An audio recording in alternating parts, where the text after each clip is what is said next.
হুম।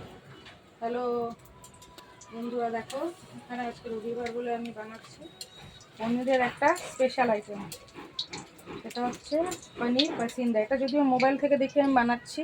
তো বানানোর জন্য প্রথমে লাগছে পনির, সাথে লাগছে আলু আর লবণ, লঙ্কা, হলুদ আর একটু পনির মশলাটা এটার মধ্যে আমি দিয়েছি। তো প্রথমে আলুটাকে প্রেসারে হোক বা অন্য কোনো পাত্রে সিদ্ধ করে নিতে হবে। ভালো করে সিদ্ধ করে নিয়ে পনিরটাকে এরকম এই যে পাতলা পাতলা দেখো 2 টুকরা করে ছোটো ছোটো করে কেটে নিতে হবে। কেটে নিয়ে তারপরে আলু সিদ্ধটার সাথে এবার লঙ্কা, হলুদ আর পনির মশলা, একটুখানি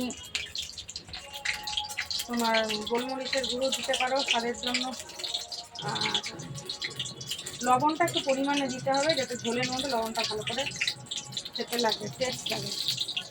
তারপরে এরকম 2 টুকরা করে পনির কেটে মাঝখানে এই দেখো, যদি তোমরা দেখতে চাও এই যে এইরকমভাবে ভরে দেবে।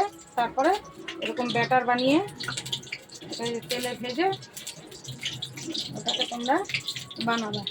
ব্যাটারটা হচ্ছে বানাচ্ছি ময়দা দিয়ে শুধু, আর কর্নফ্লাওয়ার এটার মধ্যে আমি দিই না। আমি ঘরোয়া সিম্পল চালের গুঁড়া দিলে আবার অনেক সময় আমাদের পেটের গন্ডগোল হয়, সেই জন্য এইভাবে আমি বানাচ্ছি। যে লাল লাল করে এবার ভেজে তুলে নিব, তুলে নিয়ে তারপরে ঝোলে ছেড়ে দেবো। আর এই দেখো এরকম ব্যাটারটা কিন্তু দেখো এখানে এই যে এরকম আলু কিন্তু ব্যাটারটা তৈরি হয়েছিল। এটা এবার ঝোলের মধ্যে এটা দিয়ে দেবো, তাহলে ঝোলটা একটু গ্রেভি গ্রেভি হবে। এটা তোমরা চায়ের সাথে এরকম ভাজা ভাজাও খেতে পারো, এটাও ভালো লাগবে বড়া হিসাবে। তো ভিডিওটা ভালো লাগলে অবশ্যই লাইক করবে, কমেন্ট করবে, আর বাড়িতে অবশ্যই ট্রাই করে দেখবে পনিরের অন্যরকম আইটেম।